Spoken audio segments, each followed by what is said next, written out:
House Speaker Mike Johnson is calling for transparency in the release of files related to Jeffrey Epstein.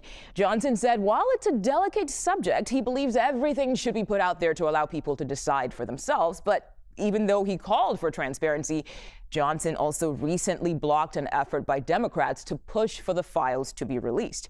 Now, in a post on social media this morning, President Trump accused Democrats of peddling what he is calling the Jeffrey Epstein hoax. He says his, quote, past supporters have bought into it and have not learned their lesson. He addressed the interest around the Epstein story after arriving at Joint Base Andrews yesterday. Listen. He's dead for a long time. He was never a big factor in terms of life. I don't understand what the interest or what the fascination is, but credible information, let them give it. Anything that's credible, I would say, let them have it. All right, let's bring in CBS News congressional correspondent Caitlin Huey-Burns. Caitlin, thank you for joining us today. Where does the effort to release the files to the public stand right now?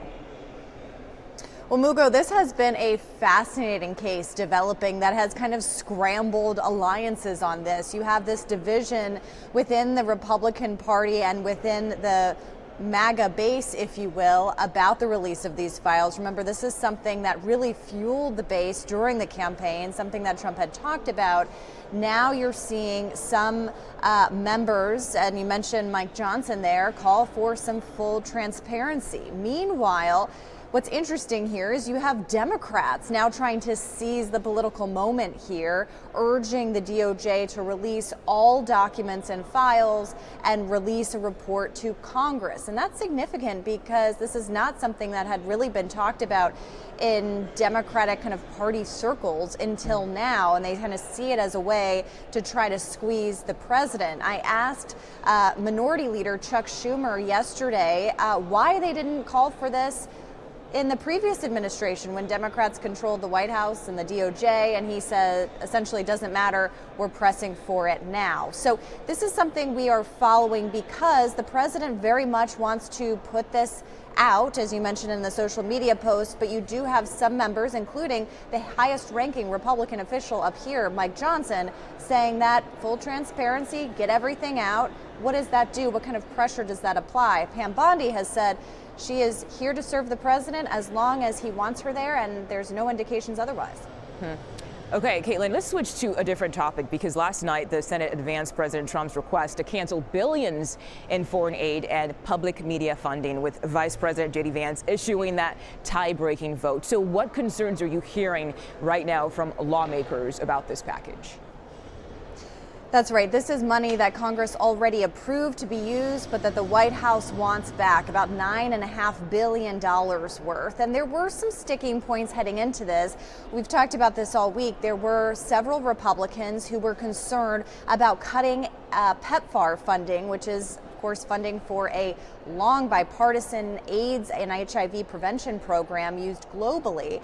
That has been essentially stripped out of the bill, and so that got some other members on board. But it is a tight margin here. As you mentioned, J.D. Vance had to cast that tie-breaking vote just to proceed onto the bill. So you can also imagine how difficult it will be to get everyone that they need on this. They can really only afford to lose 3. They did so last night, and we're not seeing yet any indications of further movement. We also know that there was a request for taking funding out, federal funding for public radio stations, NPR, PBS, and others. And some lawmakers had raised some concerns about what that would do to rural programs and a vital source of information for rural areas. Senator Mike Rounds, who's a Republican senator from South Dakota, said that he talked to the White House about getting different grants for tribal radio stations in his state and across the country, and said that they have worked those kinds of carve-outs out. So we're kind of waiting to see what that would entail. But by and large, they need to pass this by Friday. That is the deadline to get this done, and it will be inching closer to that deadline, and we'll see if another tie-breaking vote is needed by the vice president. We shall wait and see. Caitlin, I want to ask you about some breaking news because sources tell CBS News that President Trump asked a group of GOP lawmakers if he should fire Fed Chair Jerome Powell. What are you learning about that conversation?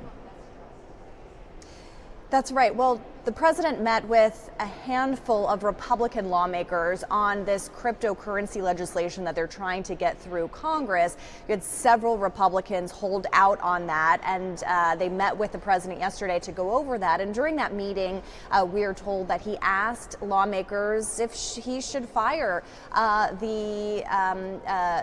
Jerome Powell, the Fed chairman. This is something that he has toyed with publicly. He has toyed with it also in this kind of meeting, and essentially putting it out there as some kind of possibility. Now, I should note that the White House is aware of this as well, of course, that the Fed is an independent body, and there was a Supreme Court ruling recently that indicated that the president will likely not be able to fire the Fed chair because of the independence of that body.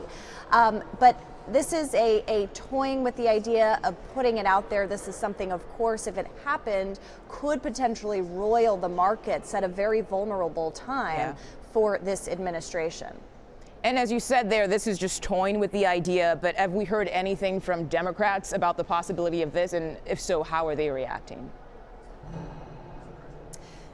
Well, Democrats, as the president has been talking about this publicly, have stressed the independence of the Fed and noting kind of what I just laid out there. We're going to gauge reaction throughout the day, reaction to this specific piece of reporting, but by and large, they are reiterating that the Fed is an independent body. I should note, too, that Powell was appointed by President Trump during his first term. That's right. This is a long term, and it will end at the end of 2026. So just about a year left in Powell's term anyway. All right. Caitlin Huey-Burns on Capitol Hill for us today. Thank you so much for your time.